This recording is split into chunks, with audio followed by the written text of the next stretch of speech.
오늘도 보니까 10분까지 있죠. 예, 한 주간. 오늘도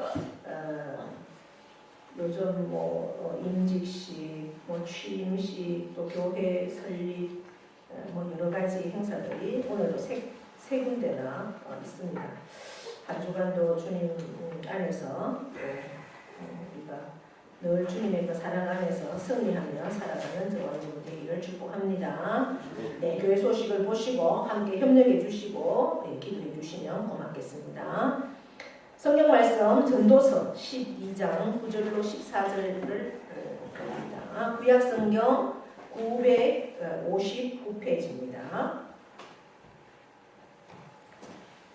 전도자는 지혜자이어서 여전히 백성에게 지식을 가르쳤고 또 깊이 생각하고 연구하여 자문을 많이 지었으며 전도자는 힘써 아름다운 말들을 구하였나니 진리의 말씀들을 정직하게 기록하였느니라. 지혜자들의 말씀들은 찌르는 채찍들 같고 회중의 스승들의 말씀들은 잘 박힌 못 같으니 다 한 목자가 주신 바이니라. 내 아들아, 또 이것들로부터 경계를 받으라. 많은 책들을 짓는 것은 끝이 없고 많이 공부하는 것은 몸을 피곤하게 하느니라. 일의 결국을 다 들었으니 하나님을 경외하고 그의 모든 명령들을 지킬지어다. 이것이 사람의 본분이니라. 하나님은 모든 행위와 모든 은밀한 일을 선악간에 심판하시리라. 아멘. 네. 있을지어다 그대로 되라. 하나님 보시기에 좋았다. 잘 된다. 더 잘 됩니다. 갈수록 더 잘 됩니다. 감사합니다. 더 감사합니다. 감사하면 기적이 일어납니다. 아멘. 할렐루야. 자, 옆에 분과 우리 인사합니다. 오늘도 우리는 이겼습니다. 네.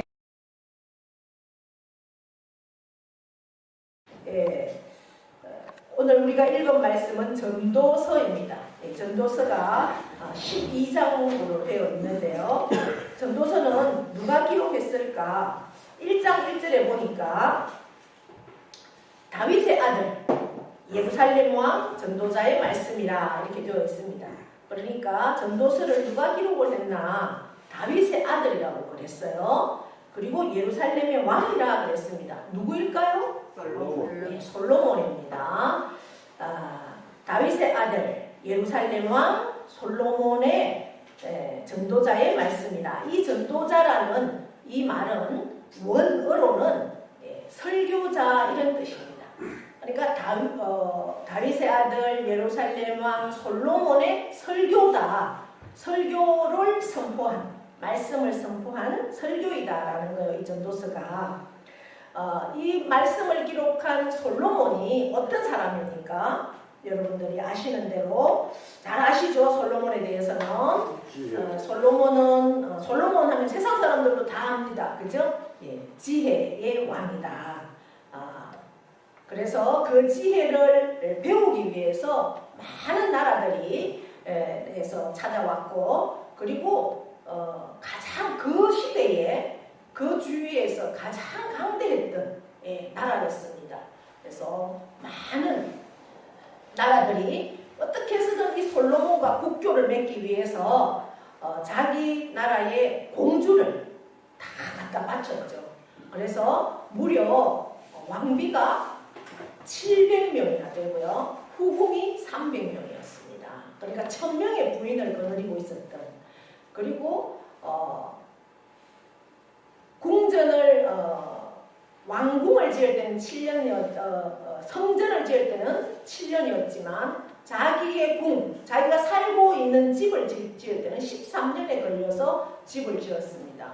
그리고 그 성전도 물론 거의 금으로 많이 이렇게 장식을 했지만 자기 왕궁에도 들어가 보면 금과 은은 이거 거의 없을 정도로 그렇게 왕궁을 어마어마한 왕궁 안에 금으로 다 밥 먹는 숟가락부터 시작해서 모든 게, 그리고 그 700명이나 되는 왕비들, 그 후궁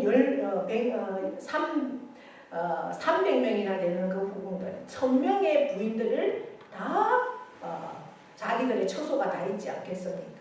한번 상상을 해보십시오. 얼마나 하나님께서 그렇게 홀라운 본인의 힘으로는 그렇게 할 수가 없겠죠. 하나님께서 주신 그러한 은혜로 인해서 많은 것들을 부귀와 영화와 권력을 가지고 있던, 그래서 그 마병이 1400, 그러니까 뭐 우리나라 지금으로 따지면 1400대의 자동차가 내 소유로 되어 있다는 거죠.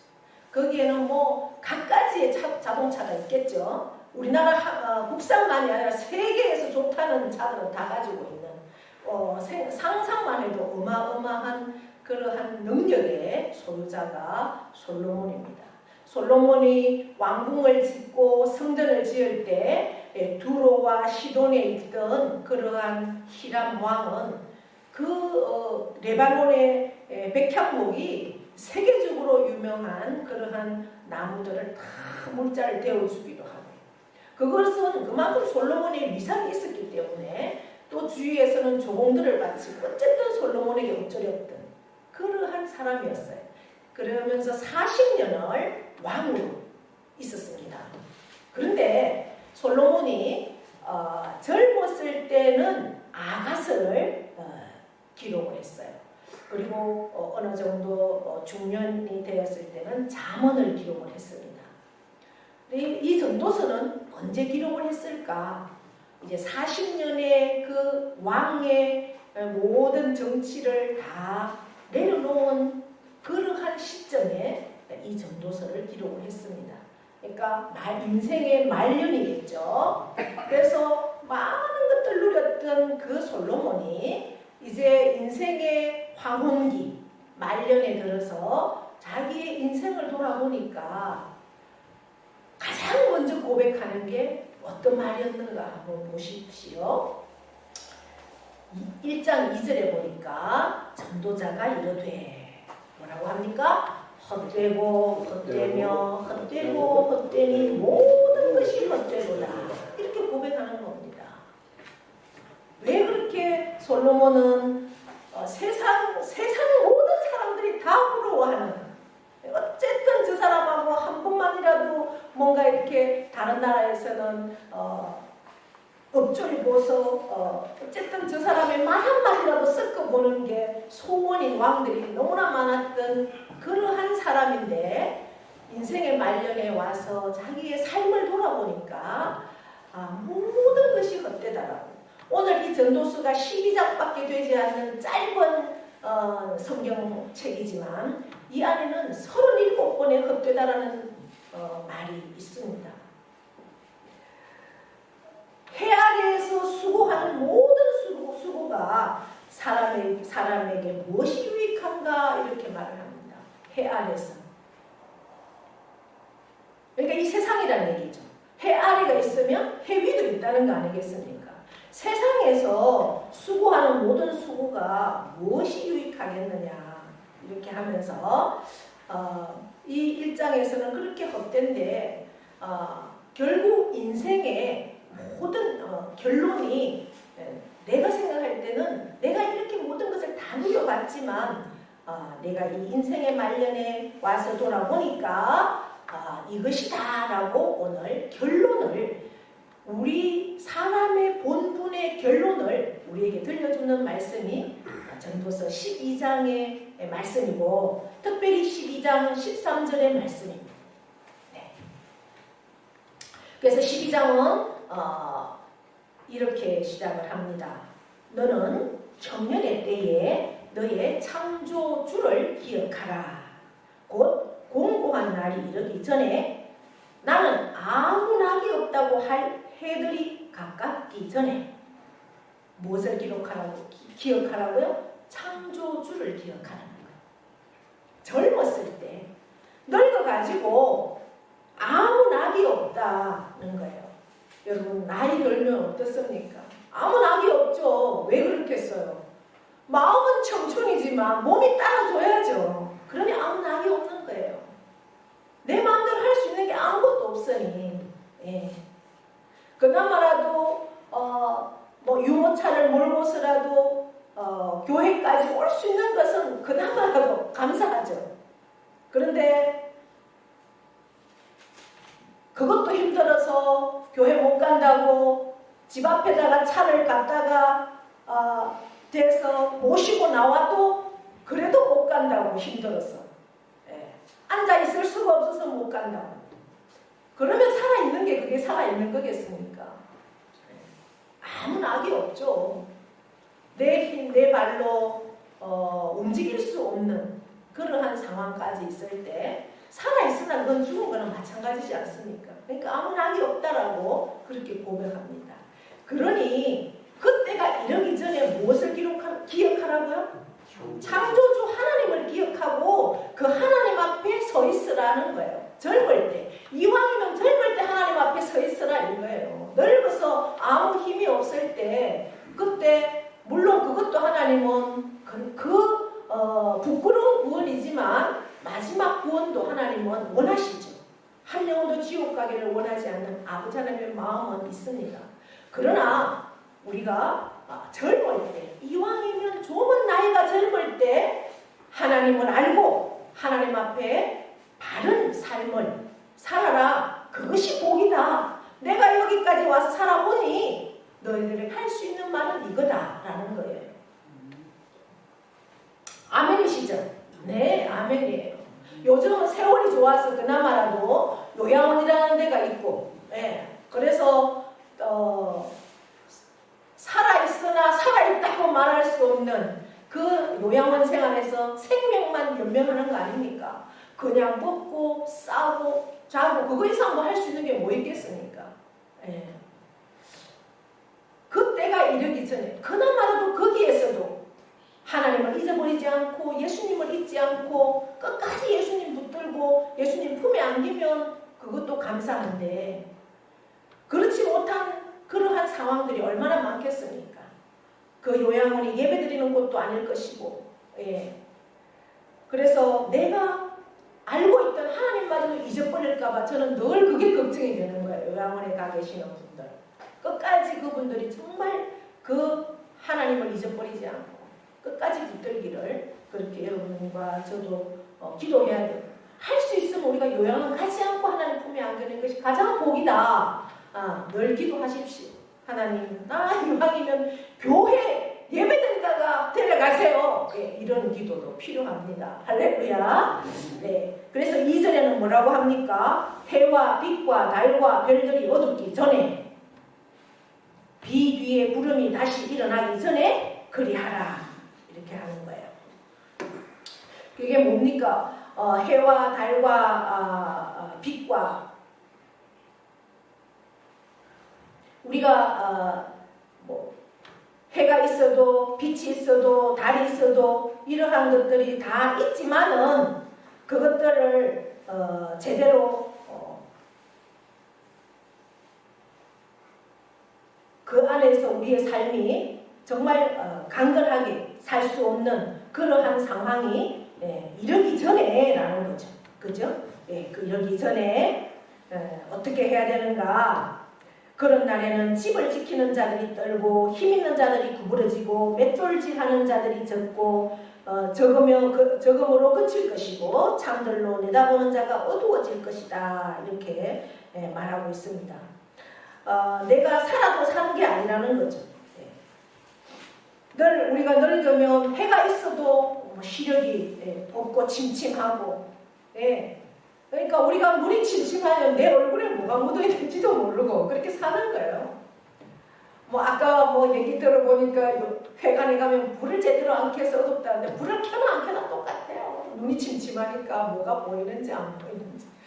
그러니까 우리는 뭐예요? 더 젊을 때 눈도 잘 보이고, 해가 있으나 빛이 있으나 달이 있으나 별이 있으나 그 어둡기 전에 눈이 또렷또렷할 때 책도 많이 읽고, 그 하나님을 열심히 하나님 안에서 그 하나님의 기뻐하는 삶을 살아라. 이제 그렇게 얘기하지 않겠습니까?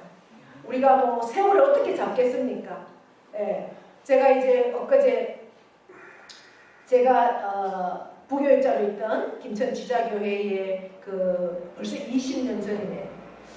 2002년, 2003년 제가 2003년에 그 지자교회를 사임을 했는데 그 목사님 모친이 96세로 이제 별세하셨어요. 그래서 장례식장에 제가 잠시 다녀왔거든요. 엊그제. 제가 20년 동안 그 교회 교인들을 한 번도 본 적이 없었어요. 네.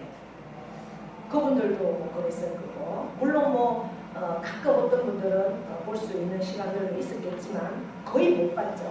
20년 만에 저를 보니까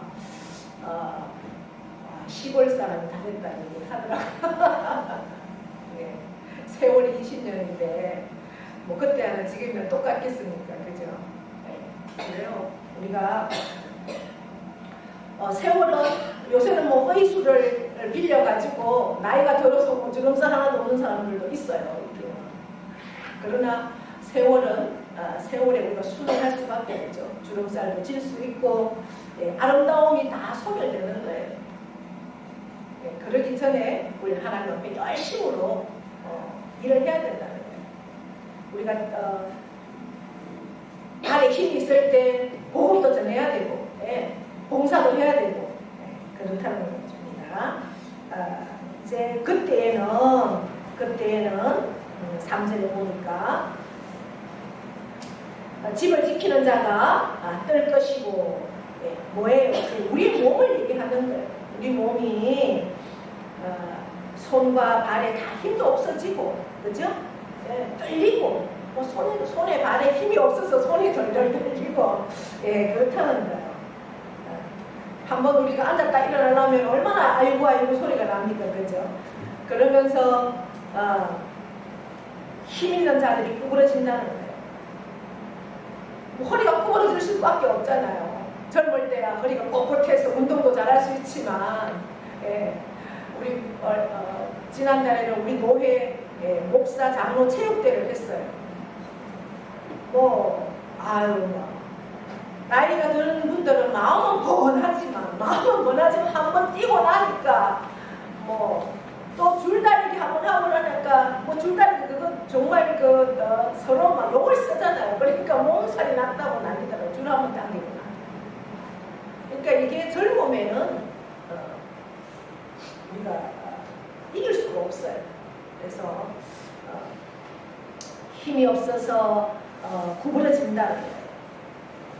그래서 젊을 때는 그렇게 펄펄 날면서 운동했던 사람들도 이제는 막 운동하는 것도 조심스러워지고 두려워질 수밖에 없다라는 겁니다.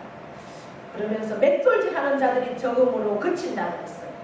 여기서 맷돌질은 뭔가 이빨 얘기하는 거예요. 씹는 거. 맷돌질하는 자들이 적다는 건 뭐예요? 이빨이 개수가 적어져서 다 빠져가지고 씹지도 못하고 또 아프고 이빨 없으면 잇몸으로도 먹지만 어쨌든 그렇다. 그러면서 창틀로 내어다보는 자가 어두워진다. 결국 시력이 없어서 잘 분별도 못한다. 또 누가 와도 보기도 싫고 구경도 싫고 만사가 귀찮아진다. 이제 박 집사님 친구가 저기 장로님 조금 이제 잘 다닐 수 있도록 집에서 내려오는 마당까지 이렇게 휠체어 타고 이렇게 다닐 수 있도록 뭘 만들려고 하다가 그러기 전에 장모님이 돌아가셔서 그 나무를 그냥 재어놓고 못 쓰고 있다고 그래서 나무를 이제 좀 실어 왔었거든요. 근데 그 나무를 잘라가지고 본거에 실으려 하니까 자르고 이렇게 한 시간 정도인가 뭐 이렇게 시간이 걸렸는데 그 집 안에는 뭐가 있느냐? 장인어른이 안에 계시는데 집 밖에서 그렇게 뭐 해도 나와 보지도 않더라는 거죠. 왜 그렇게 했습니까? 만사가 귀찮은 거예요. 밖에서 뭘 하든지 그냥 나 하나 먹고 나 하나 편하게 자고 이것만 하면 되는 거예요. 그게 무슨 인생의 의미가 있겠습니까? 그러니까 나이가 들기 전에 부지런히 하나님의 그 마음을 알고 하나님의 뜻을 알아서 살아야 된다. 그러면서 4절에는 뭐라고 하는가 보니까 길거리의 문들이 닫힌다 그래요. 길거리의 문들이 닫히는 건 뭐예요? 청력을 이야기하는 거예요. 청력을. 노인들 하나같이 다 보청기를 그나마 보청기를 끼니까 더 들리긴 하죠. 무슨 소리인지 제대로 들을 수가 없다는 거예요. 그래서 새의 소리를 인하여 일어난다. 예, 잠도 계속 설친다는 거예요. 까마귀 소리만 들어도 불길하고, 예, 또 뭐 안 좋은 꿈만 꾸어도 내일 뭐 걱정해서 아이고 내가 꿈자리가 안 좋던데 뭐 너들 무슨 일 없나 이러면서 전화 오잖아요. 어른들은. 예. 맨날 그런 것만 생각하니까 그렇게 될 수밖에 없다는 거죠. 그러면서 자식들이 뭐 조금만 말을 해도 이제 섭섭해하는 거예요. 섭섭해서. 예. 그래서 어른이 노인이 되면 어린이가 된다고 하잖아요. 나만 생각하니까 그럴 수밖에 없겠죠. 4절에는 음악하는 여자들은 다 세화여진다 그래. 그러니까 뭐 목소리도 변하잖아요. 막 꾀꼬리 같은 목소리가, 저도 목소리가 많이 변했잖아요. 꾀꼬리 같은 목소리가 다 소리가 그냥 안 좋아지고, 좋은 음악을 들어도 뭐 그 감동도 없는 거예요. 높은 것을 두려워한대요. 높은 곳 올라가는 거 두려워하죠. 노인들이 뭐 어디를 올라가요? 숨이 차서 올라가지도 못하죠. 다리에 힘이 없고 현기증이 생기는데 어디를 가겠습니까? 마음은 뻔한데 용기가 없어서 그렇다는 거예요. 살구나무가 꽃이 핀다 5절에는 그렇게 했어요.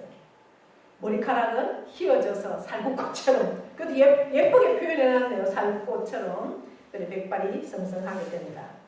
메뚜기도 짐이 된다 5절에 그랬습니다. 12장 5절에 보니까. 그러니까 뭐예요? 메뚜기가 짐이 된대요.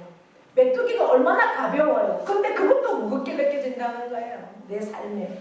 가벼운 것도 다 짐이 되는 것처럼 그렇게 느껴져요. 왜? 뭐 내 몸 하나도 가누기가 힘드니 뭐 소화도 잘 안 되고 입맛도 없고, 예, 뭐 온 데는 그냥 종합병원이잖아요. 병 때문에 그냥 허리도 아프고 쑤시고 관절에, 예, 그렇다는 거예요. 그래서 낙이 없다 그 말하기 전에, 인생이 허무하다 이렇게 전에 우리가 결국은 뭘 하라고 하느냐, 인간의 본분이 뭐냐 이제 우리에게 말씀합니다. 이 솔로몬은 설교를 선포하면서 내가 이런 부귀와 영화와 권세와 지식과 인간이 누리는 그 모든 것을 다 누려봤다. 나는 다 가져봤기 때문에 이 말을 할 수 있는 자격이 된다 그렇게 하는 거야. 내가 안 가져본 게 있으면 이런 말을 내가 어떻게 하겠느냐는 거지. 세상 모든 사람이 나를 부러워하는 이런 자리까지 내가 있어봤지만 결국은 다 하나님 없는 인생은 다 헛되다.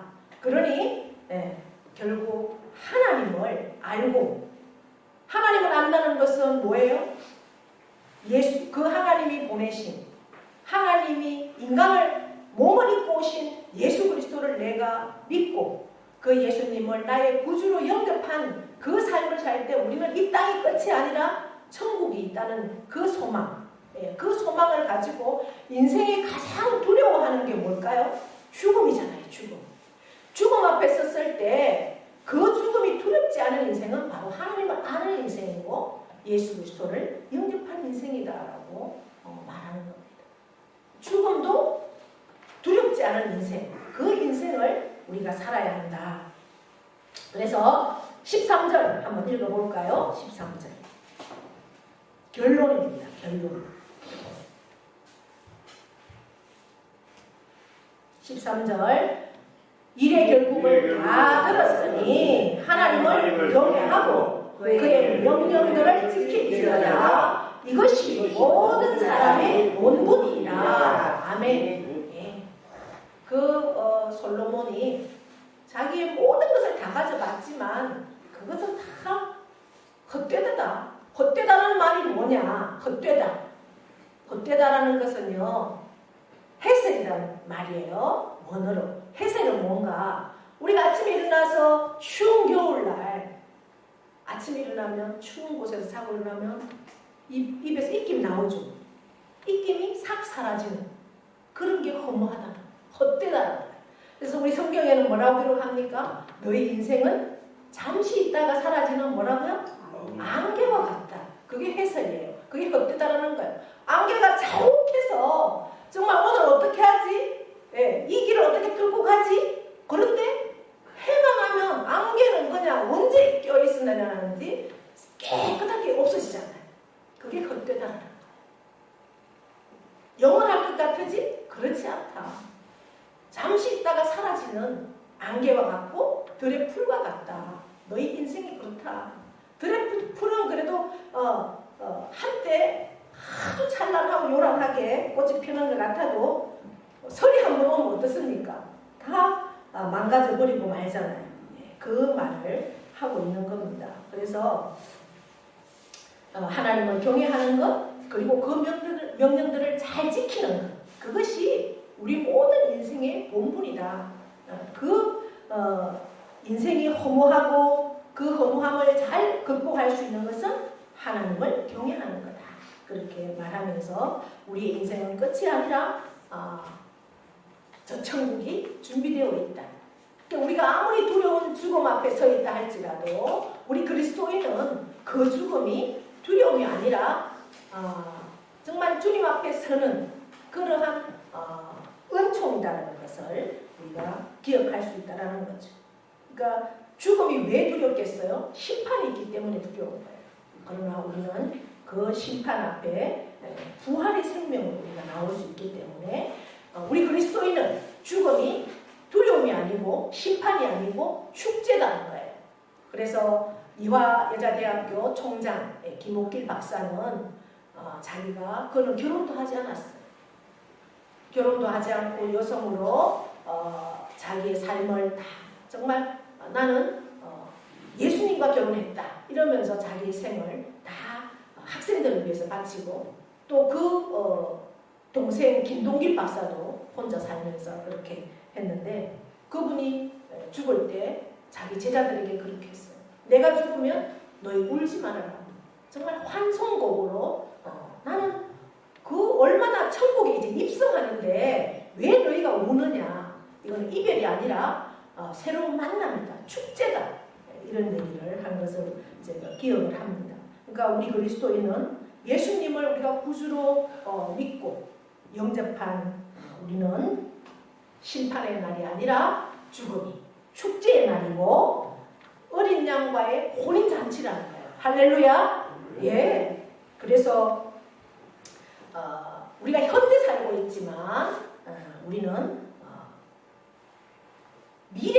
미래에서 현재를 바라보는 그러한 삶이라는 걸 늘 기억하시면서 오늘 이 솔로몬이 설교한 이 전도서 여러분들 한번 천천히 1장부터 집에 가셔서 12장까지 한번 묵상해 보십시오. 결국에 우리의 인생은 하나님을 경외하는 삶, 그것이 최고의 복이고 그 명령을 지키는 것이 우리 인간의 본분이다. 그러면서 14절에 하나님은 모든 행위와 모든 은밀한 일을 선악간에 심판하신다. 이게 뭐예요? 죽음 뒤에 우리가 이 땅에서 어떻게 살았는가에 대한 심판이라는 거예요. 그렇기 때문에 우리가 한순간순간 하나님을 경외하는 그러한 믿음과 또 그 말씀 앞에 명령들을 지키는 그러한 삶으로 하나님 앞에 설 때 정말 우리의 상급을 기대하면서 하루하루 축제의 삶을 살 수 있기를 축복합니다. 하나님 아버지 고맙고 감사합니다. 오늘 우리에게 복된 자리에 앉게 하시고 귀한 말씀 주셨습니다. 이 말씀 우리의 마음으로 받고 우리의 삶으로 살아내는 우리 모두가 되도록 은혜 베풀어 주시옵소서. 우리의 인생을 뒤돌아보면 참으로 감사한 것밖에 없다. 정말 잘 살았다라고 고백할 수 있는 우리가 되어지도록 인도하시옵소서. 모든 것을 누렸던 그 솔로몬은 인생의 말년에 자기 삶을 돌아볼 때 너무나 헛되다라고 고백합니다. 정말 우리의 삶이 인생의 후반전에서 헛되다라고 고백하는 것이 아니라 참으로 하나님 앞에 감사하고 영광이다라고 정말 하나님의 그 말씀 앞에서 그 말씀을 순종하고 그 말씀대로 지키고 살아왔더니 하나님께서 참으로 그 죽음 앞에서도 두려움이 아니라 영광이요 축제라는 그 현실 앞에 우리가 설 수 있도록 인도하시고 충만케 하여 주시옵소서. 이제는 우리 주 예수 그리스도의 은혜와 하나님 아버지의 크고도 영원하신 사랑하심과 성령님의 교통 위로하심의 역사가 참으로 우리의 인생은 허무한 인생이 아니라 하나님을 경외하고 그 하나님의 명령을 지키는 삶으로 살 때에 하나님 앞에 서는 것을 우리가 늘 소망하고 기대하며 우리의 말년, 인생의 말년에 우리의 인생을 돌아볼 때 참으로 고맙습니다. 참으로 감사합니다. 고백할 수 있는 고백이 되어질 것을 믿습니다. 이제 우리는 우리의 모든 삶의 행위와 모든 은밀한 일을 선악간에 하나님이 심판하신다라고 말씀하십니다. 그 시간들을 우리가 알기에 이 땅에서 우리는 어떻게 살아야 할 것인가를 다시 한번 깨닫게 됩니다. 사람의 본분, 그것은 하나님을 경외하는 것이다. 명령을 지키는 것이다. 오늘 전도자 솔로몬의 우리에게 선포해 준 이 말씀을 우리의 심령 가운데 붙들고 삶으로 결단하며 나아가기를 원합니다. 주여 도와 주시옵소서. 그래 결단하는 사랑하는 모든 심령 미래와 그 가정과 자녀와 일터와 농토 위에 영원토록 함께 하시기를 축원하옵나이다. 아멘.